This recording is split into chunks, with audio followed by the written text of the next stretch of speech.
What's up, everybody? Blessed be. My name is Mannun, and you're watching Witch in the Working, where we will be discussing all things witchy in and around, throughout and about, above, below, and beyond. So, from time to time throughout our magical lives and through meeting amazing and awesome peoples, we receive spiritual and magical inspirations. Living a magical life isn't always easy, and at times you can find yourself walking on a path that is everything but magical and spiritual.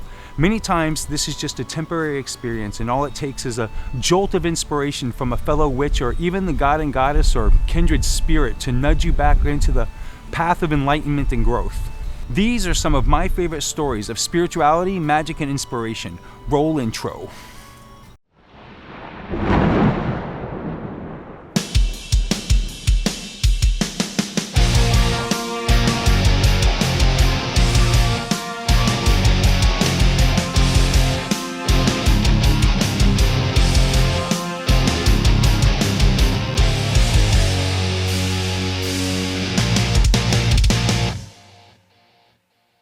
What's up, everybody? Welcome back. So, as I mentioned, sometimes in life we need a spiritual kick in the butt to get us back on a path of enlightenment and magic. We live in a world where most of us are always fighting against the current of the mundane. I mean, let's face it, even those of us who are surrounded by family and friends whom are like-minded doesn't mean we aren't still going to fall into a pit of losing touch of our spirituality. Sometimes we need that kick in the butt, and this can come through a person, place, or thing. Simply going out to the woods or beach can trigger our spiritual current back into enlightenment. And it's not a bad thing that we can lose touch from time to time, as this is bound to happen. Don't kick yourself and think you're weak, because this is absolutely 100% not the case. You're human, and for most of us there's an ebb and flow with energy currents, just like in nature. The important thing is that you find your footing and take that small step back to the balance that you've been practicing. It's okay. You're okay. Shit happens and we stray from time to time. Welcome to the real world, people. Again, everything in moderation and balance. I have a couple of short stories, very short passages that I've collected over the years that help me when I'm feeling, well, out of balance and not so magical. I'd like to share these with you now, so let's get into it. The first one is actually one that I wrote back in 2003 when a student of mine asked me if me being Wiccan is the right path, then how come life is still so challenging for me and I keep running into obstacles? That evening, I asked the goddess, what's the best way to answer this question moving forward, because I have a feeling this is going to come up again and again. I received an answer in the form of this short story that I now share with you. I call The Path. I think most of us have seen and heard the small story from the Christians called Footprints. This is the pagan version of how we differ. Once there was a simple pagan man who often listened to a story told by his neighbor about the time he spoke with his Lord on a nearby beach. The man spoke of how his Lord told him that in times of sorrow and hardship, he would carry the man through his troubles, hence only leaving one single trail of footprints. The pagan man pondered this story one evening after a particularly rough week he had suffered, and gazed up upon the full luminescent mother goddess and gracefully asked, "My mother goddess so sweet, why is it that you do not carry your children through sorrow and hardship?" "My child," the goddess replied gently yet sternly, stunning the poor man, for he had not yet expected such a prompt and powerful response. "Shall I carry you so you may never learn to walk? Shall I carry you that you will not have the strength to face new lessons to come? Shall I carry you so that you may walk this earthly existence a fool for lifetimes to come? Mine are the children of the goddess, and my path is to be walked upon, not carried. For my children are the Wicca, and one cannot learn by being carried through their difficulties and mistakes. Know that I share your hardship when you suffer, and I rejoice with you when you have put that lesson to rest. Now dance with me and let us love, for this night is mine and life is yours. May you reap what you sow."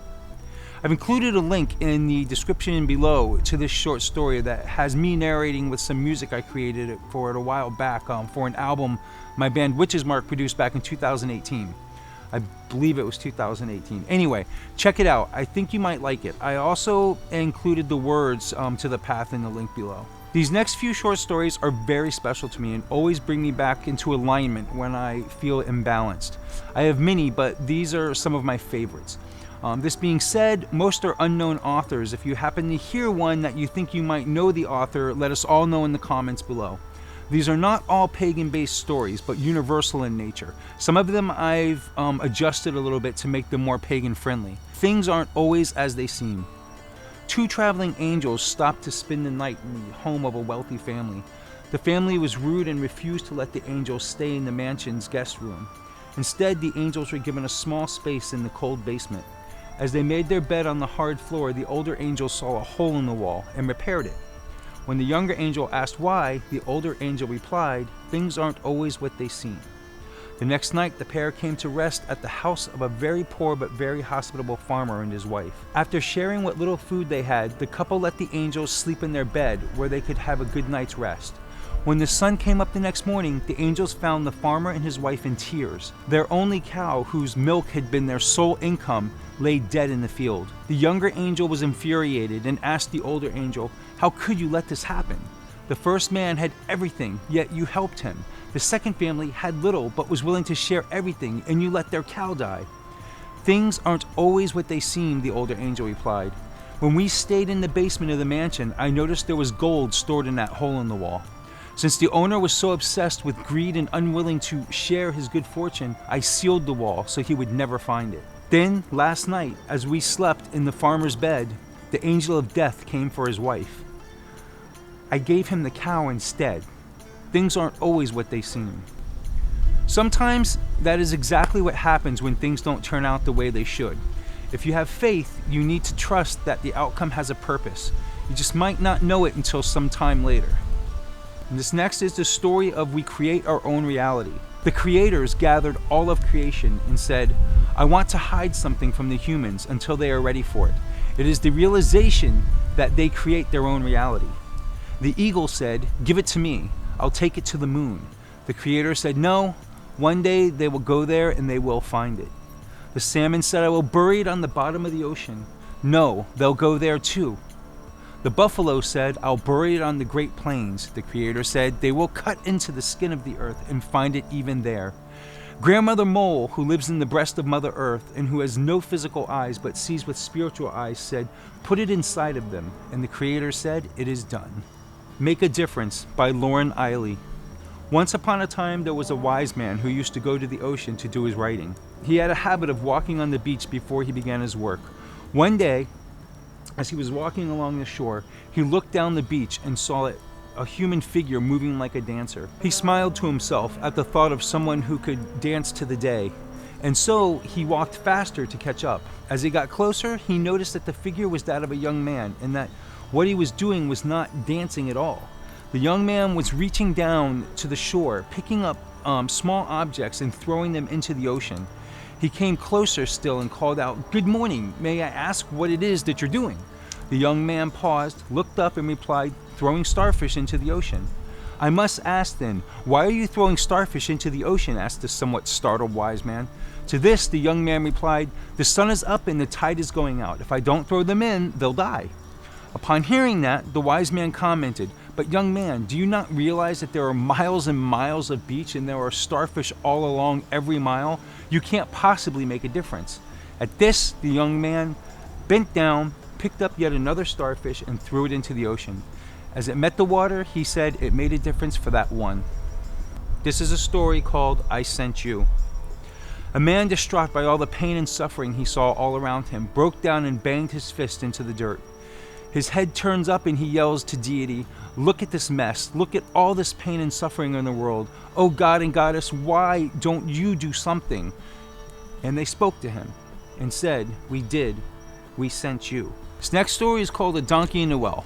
I like this story a lot, and I practically live this story, so as I think most of us do. Anyhow, one day a farmer's donkey fell into an abandoned well. Terrified, the animal cried for hours as the farmer tried to figure out what to do. Finally, he decided the animal was old and impossible to retrieve. He realized the well needed to be filled to prevent future losses, so he invited all his neighbors to help him. They all grabbed shovels and began to throw dirt into the well. At first, when the donkey realized he was being buried alive, he cried terribly. Then, to everyone's shock, the donkey quieted down. A few shovel loads later, the farmer looked down in the well and he was astonished at what he saw. With each shovel of dirt that hit the donkey's back, the donkey would shake it off and take a step up. As the farmer and his neighbors continued to throw dirt on top of the animal, he would shake it off, take another step up. Soon, everyone was amazed as the donkey stepped up and over the edge of the well and happily trotted off. Life is going to throw dirt your way and attempt to bury you. However, no one ever gets out of life's wells by giving up. Shake the dirt off and take a step up. This next one is called Burden to Bear. The young man was at the end of his rope. Seeing no way out, he dropped to his knees in prayer. "Goddess, I can't go on," he said. "I have too heavy a cross to bear." The goddess replied, "My son, if you can't bear its weight, just place your cross inside this room. Then open that other door and pick out any cross you wish." The man was filled with relief, and he said, "Thank you, my lady." And he did as he was told. Upon entering the other room, he saw many crosses, some so large the tops weren't even visible. Then he spotted a tiny cross leaning against a far wall. "I'd like that one, my lady," he whispered. That lady replied, "My son, that is the cross that you brought in." This next one's called When Things Are Going Bad. The only survivor of a shipwreck was washed upon a small, uninhabited island. He prayed feverishly for God to rescue him, and every day he scanned the horizon for help, but none seemed forthcoming. Exhausted, he eventually managed to build a little hut out of driftwood to protect himself from the elements and to store his few possessions. But then one day, after scavenging for food, he arrived home to find his little hut in flames, the smoke rolling up to the sky. The worst had happened. Everything was lost. He was stunned with grief and anger. "God, how could you do this to me?" he cried. Early the next day, however, he was awakened by the sound of a ship that was approaching the island. It had come to rescue him. "How did you know I was here?" asked the wary man of the rescuers.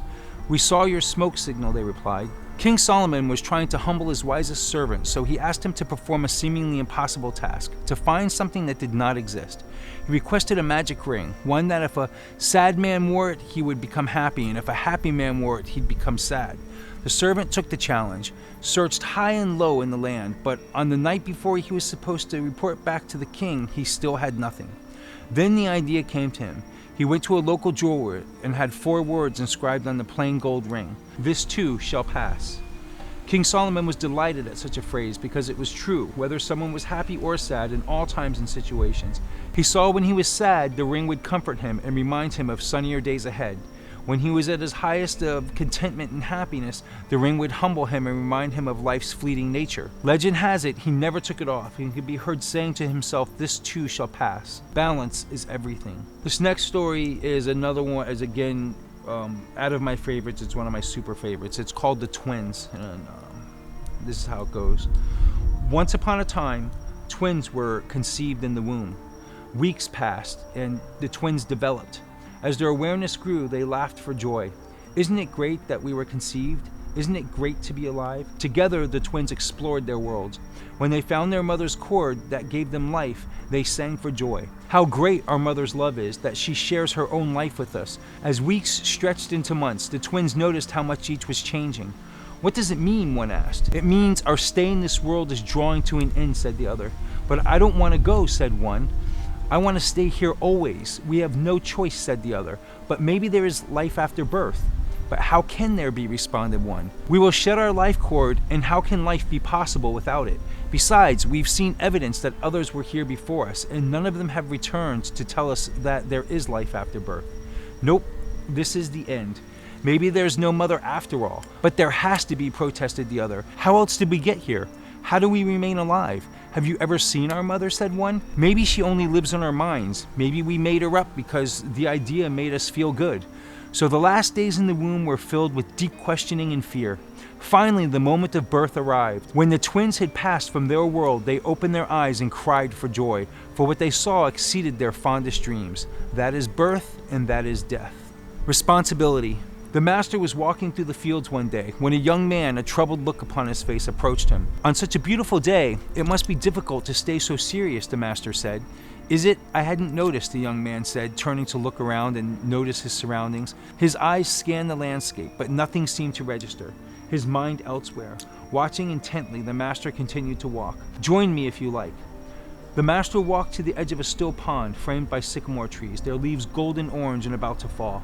"Please sit down," the master invited, patting the ground next to him. Looking carefully before sitting, the young man brushed the ground to clear a space for himself. "Now find a small stone, please," the master instructed. "What? A stone? Please, find a small stone and throw it in the pond." Searching around him, the young man grabbed a pebble and threw it in as far as he could. "Tell me what you see," the master instructed. Straining his eyes not to miss a single detail, the man looked at the water's surface. "I see ripples." "Where did the ripples come from?" "From the pebble I threw into the pond, master." "Please reach your hand into the water and stop the ripples," the master asked.